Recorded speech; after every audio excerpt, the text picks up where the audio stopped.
Hola a todos, mi nombre es Rebeca Canónico y soy la coordinadora nacional de Red Joven Venezuela.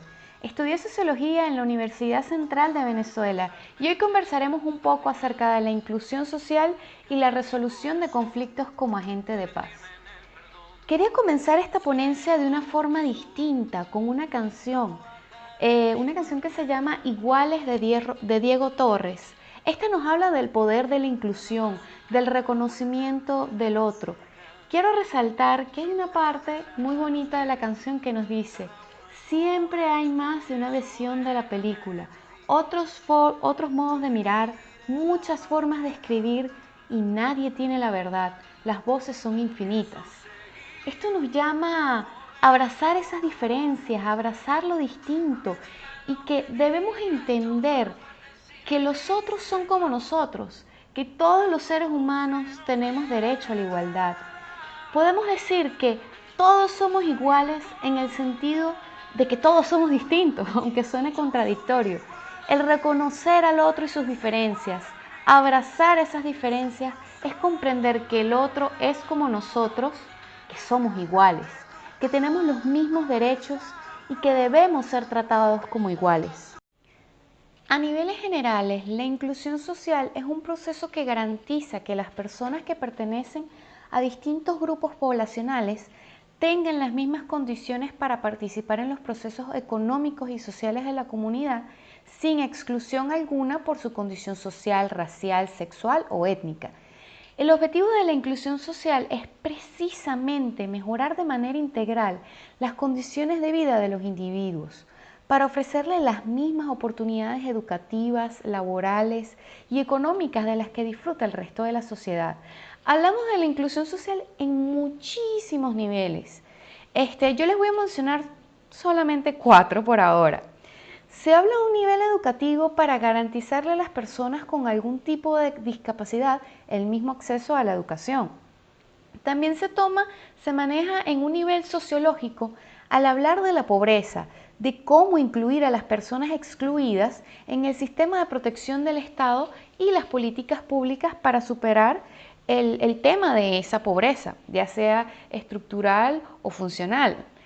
Además, se considera este concepto en el derecho para garantizar que todas las personas tengan los mismos derechos e igualdad de condiciones ante la ley.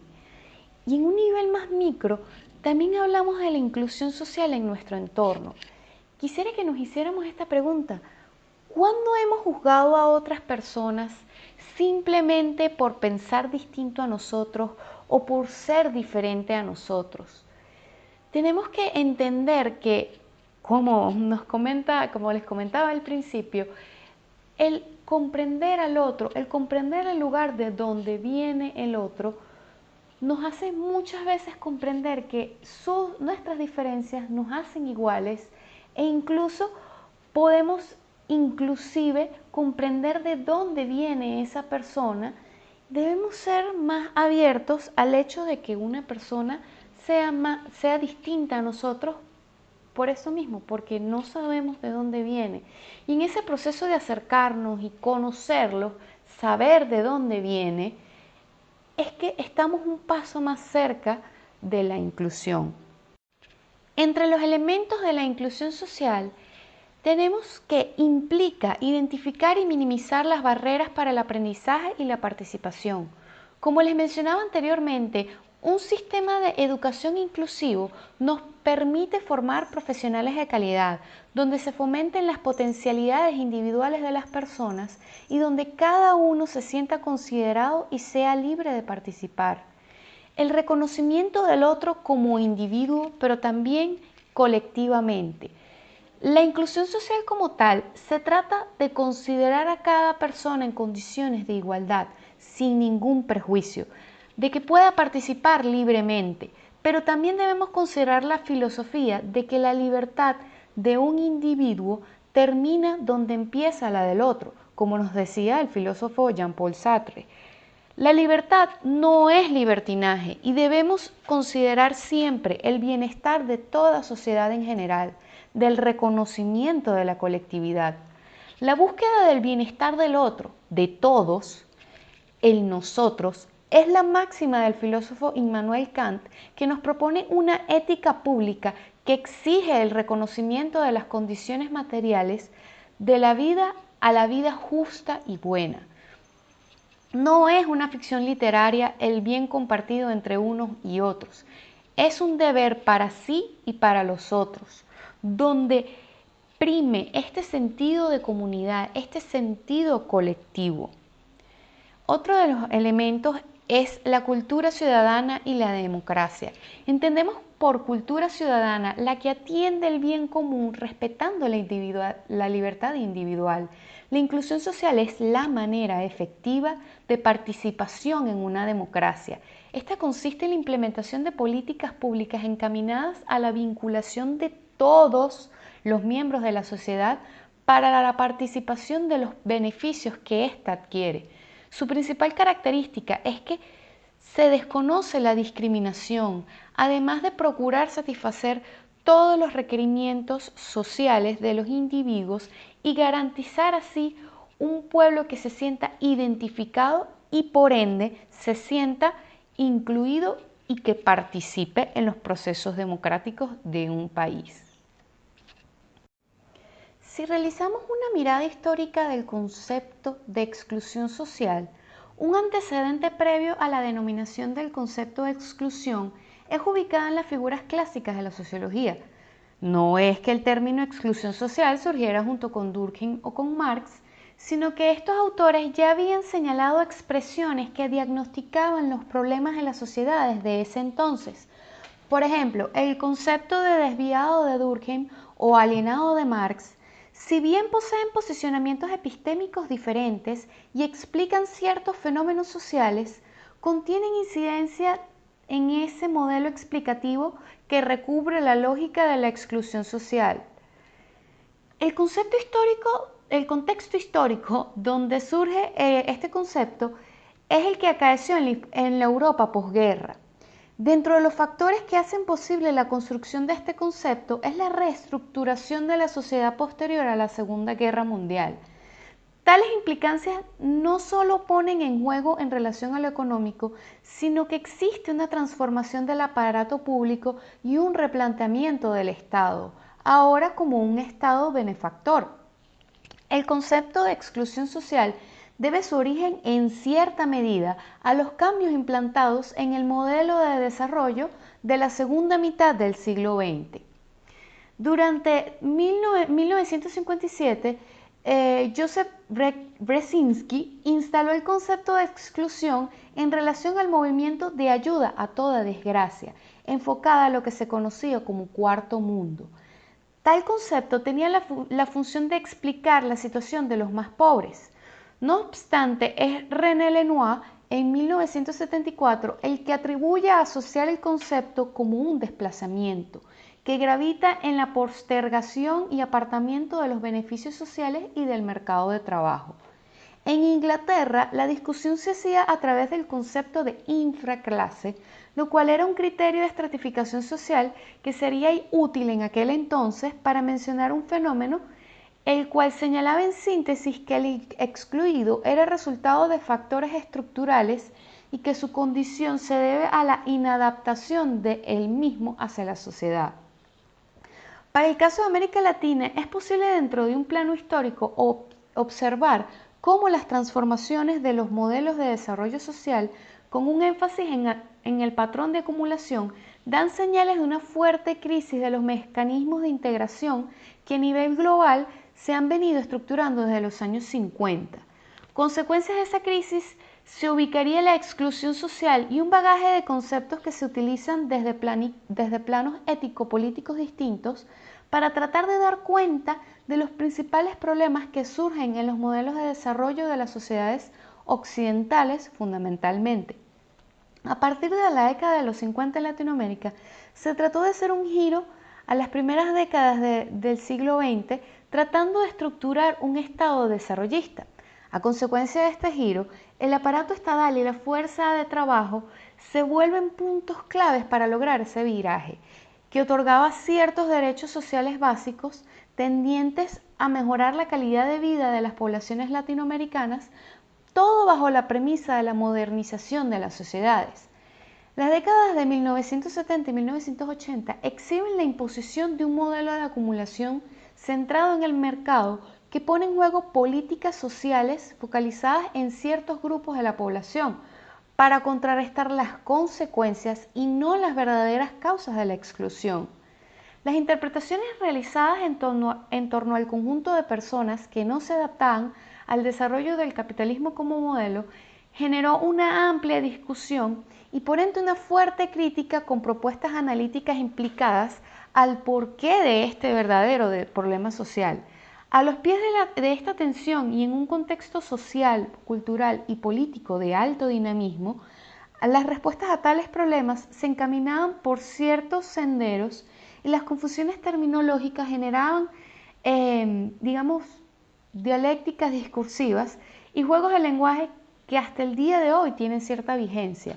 Es decir, este concepto de exclusión social, más que todo a nivel latinoamericano, tiene mucho que ver con una posición política, con una posición de cómo se visualiza el individuo, yendo más allá de las consecuencias, o sea, viendo las consecuencias, pero no viendo las verdaderas causas de lo que es la exclusión y antiguamente sin verdaderas políticas públicas que abordaran esas causas de la exclusión como tal.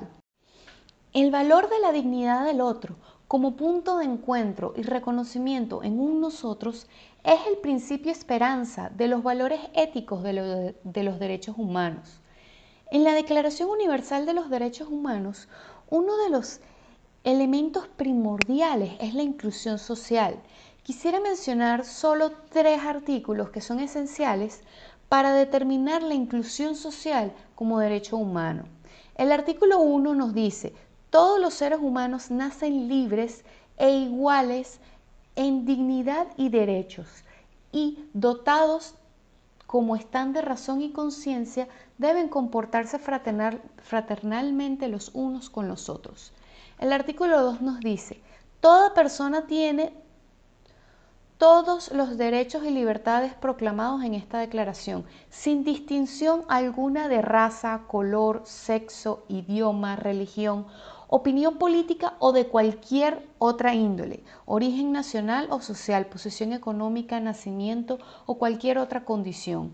Además, no se hará distinción alguna fundada en la condición política, jurídica o internacional del país o territorio de cuya jurisdicción dependa una persona, tanto si se trata de un país independiente como de un territorio bajo administración fiduciaria, no autónomo o sometido a cualquier otra limitación de soberanía. El artículo 7 nos dice: todos son iguales ante la ley y tienen, sin distinción, derecho a igual protección de la ley. Todos tienen derecho a igual protección contra toda discriminación que infrinja esta declaración y contra toda provocación a tal discriminación. Una sociedad inclusiva, por tanto, dispondrá y habilitará mecanismos para asegurar la garantía de los derechos humanos, la dignidad y la ciudadanía activa de todas las personas que la componen, para permitir que todas las personas participen de la sociedad, reconociendo el mismo valor en cada una de ellas. Para lograr esto, se han de proponer proyectos de acceso al agua potable en barriadas, comunidades, apoyo de la participación de la mujer en la vida social, apoyo a la inserción laboral de jóvenes, apoyo de damnificados por catástrofes naturales, formación en el uso de nuevas tecnologías, etc. Cosa de permitir, como les comentaba anteriormente, que las personas se sientan incluidas y se sientan partícipes de los procesos democráticos y puedan ser mejores personas, trabajar en el ejercicio de sus potencialidades como seres humanos.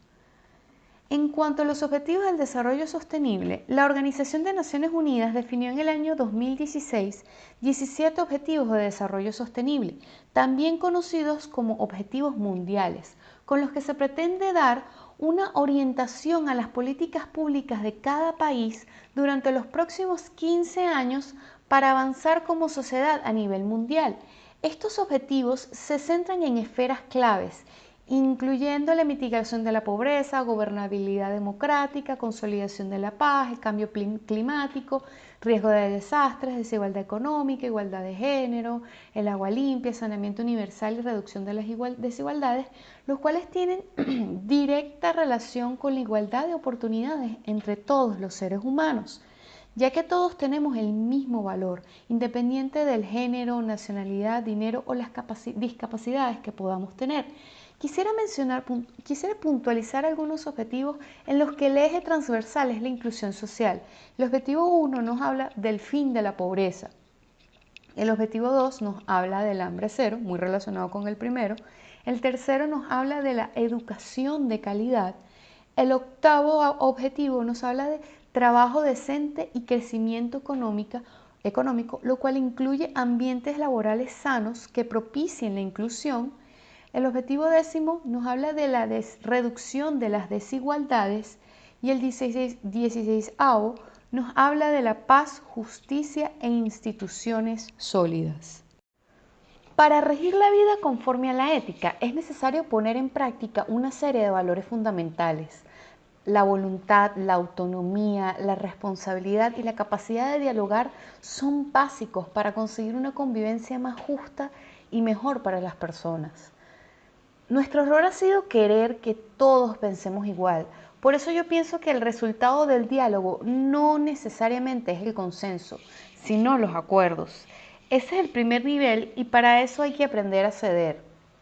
Me gustaría también hablarles del respeto, que es la capacidad de reconocer, apreciar y valorar a los otros teniendo en cuenta que todos somos válidos. El respeto es un valor que requiere de reciprocidad, lo que implica derechos y deberes para ambas partes. La tolerancia es el valor que concede dignidad, libertad y diversidad en una sociedad, asumiendo que todos somos diferentes. La tolerancia implica que abrazamos opiniones, estilos de vida y creencias diferentes a las nuestras para relacionarnos como seres humanos.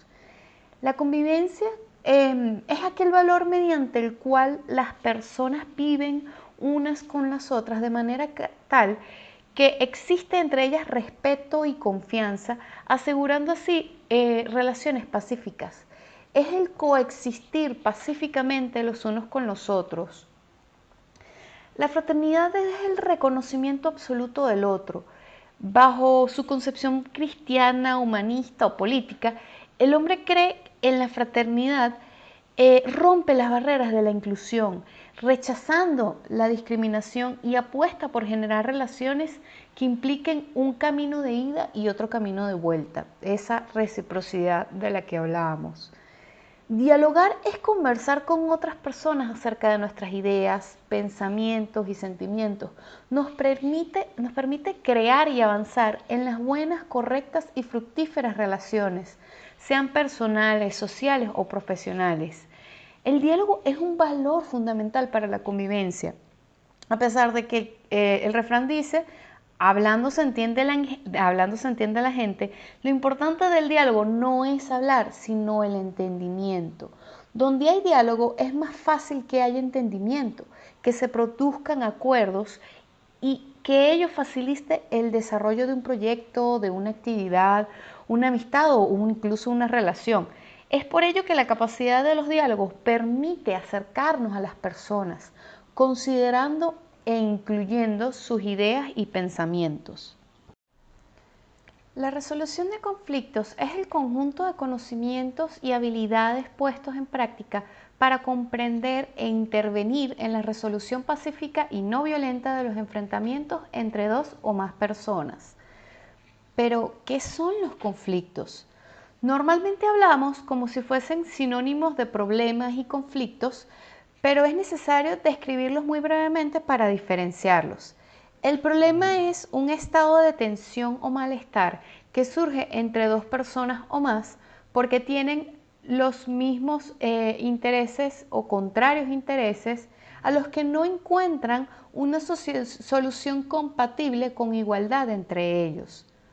El conflicto es una cuestión de difícil solución entre dos o más personas donde ambas tienen o creen tener la razón. Los conflictos surgen y nos acompañan a lo largo de toda la vida. No hay que entenderlos siempre como algo negativo, ya que los conflictos pueden ser muy positivos, para lo cual es imprescindible identificarlos para poder solucionarlos. También debemos tener en cuenta que existen diferentes tipos de conflictos dependiendo del contexto o la forma en que se manifiestan. Existen conflictos latentes, que son aquellos conflictos que existen, pero las personas implicadas no son conscientes de ello. Y existen conflictos explícitos o manifiestos, son aquellos conflictos que son aparentes y reconocidos por las personas implicadas. Entre las esferas sociales del conflicto encontramos a los conflictos intrapersonales que surgen en el interior de la persona consigo mismas, están relacionados con los valores que posee o con cuestiones personales o íntimas. Están los conflictos interpersonales, que son aquellos que surgen entre dos personas por la intervención de una tercera persona, una idea o por el interés de un bien que los dos aspiran, es decir, por algo que los dos quieren. Están los conflictos intragrupales, que se desarrollan enfrentamientos entre distintos subgrupos dentro de un grupo mayor, y están los conflictos intergrupales, que nos referimos a aquellos en los que tienen lugar dos grupos definidos. Los conflictos interpersonales son los que nos encontramos con mayor frecuencia y por eso quisiera enfocarme en ellos para presentarles una guía para los pasos de la resolución de este tipo de conflictos. Para resolver este tipo de conflictos es necesario tener calma, es aprender a escuchar, valorar, entender al otro, es hacer práctica de lo que hablábamos antes de la inclusión y de los valores que anteriormente les comenté. Les voy a contar qué cosas son importantes para hacer cuando este conflicto es inevitable.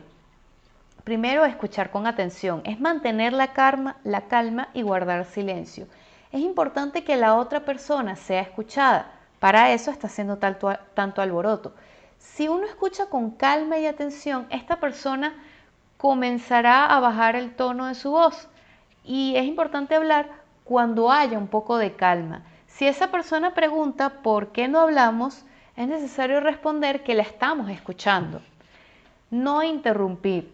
Dejar que la otra persona hable con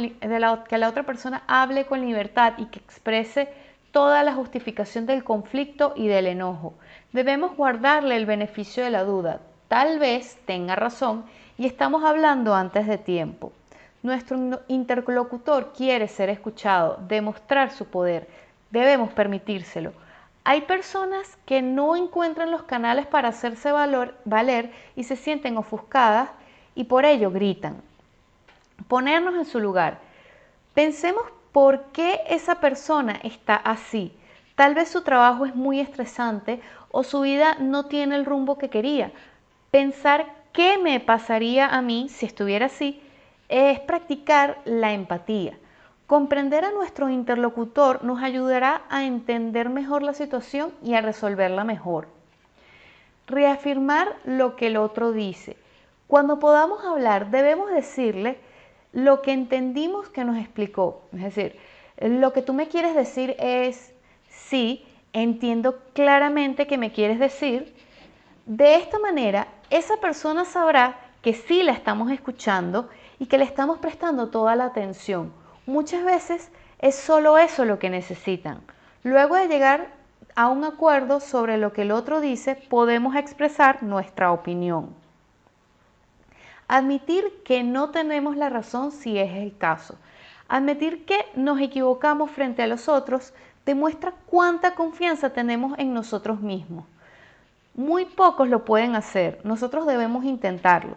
Si esta es la situación, terminaremos el conflicto rápidamente y elevaremos el concepto que todos tienen sobre nosotros, ya que errar es de humanos. Si no estamos seguros de que nos equivocamos, pero esto nos genera dudas, es necesario decirle, sabes, es posible que tengas razón, podemos revisarlo juntos. Esto demostrará que somos una persona confiable. Visualizar a la otra persona en su mejor faceta. Si conocemos algún detalle de la vida personal del interlocutor, algo que le gusta hacer o algo bonito relacionado con él, tratemos de imaginárnoslo haciéndolo. Y cada vez que pensemos en él, relacionarlo con eso. Así lograremos hablarle a esa otra cara, a esa otra persona, porque nos vamos a dirigir a él en términos armoniosos y alegres. Tratar de que la cara más violenta no sea la que tengamos presente. Así podemos iniciar una conversación siempre en buenos términos. Y el último paso es la mediación entre las partes para lograr un acuerdo. Para lograr ese acuerdo es necesario que a raíz de toda esa comunicación se llegue a puntos en común, ponerse en los zapatos del otro, todos estos pasos que les mencionaba anteriormente, para llegar a ese lugar común y se pueda, digamos, encontrar ese punto medio entre ambas partes. Con esto finalizamos la ponencia del día de hoy. Antes de culminar formalmente, quiero recordarles una frase de esta canción. Cada paso y cada huella tuya es única, de la cabeza a los pies, cada uno es como es, por eso déjame vivir, yo elegiré la manera. Esto nos llama a la empatía, al respeto mutuo, a compartir estos valores importantes en la sociedad que vivimos actualmente. Una sociedad tan llena de conflicto que estoy segura que a través de la práctica de estos valores, de la inclusión, de la resolución de conflictos, lograremos una sociedad mejor. Antes de finalizar, quería hacer una pequeña actividad. Quiero que cada uno de ustedes comparta un ejemplo de inclusión. ¿Cuándo somos inclusivos y cuándo no lo somos? También quisiera que reflexionáramos acerca de algún conflicto que no hayamos resuelto de la mejor manera e incluso mencionar ejemplos de una resolución de conflictos efectiva. Mi nombre es Rebeca Canónico, pueden encontrarnos en Facebook en Red Joven Venezuela, en Instagram y Twitter en @RedJovenVenezuelaBZLA. Fue un placer conversar con ustedes el día de hoy.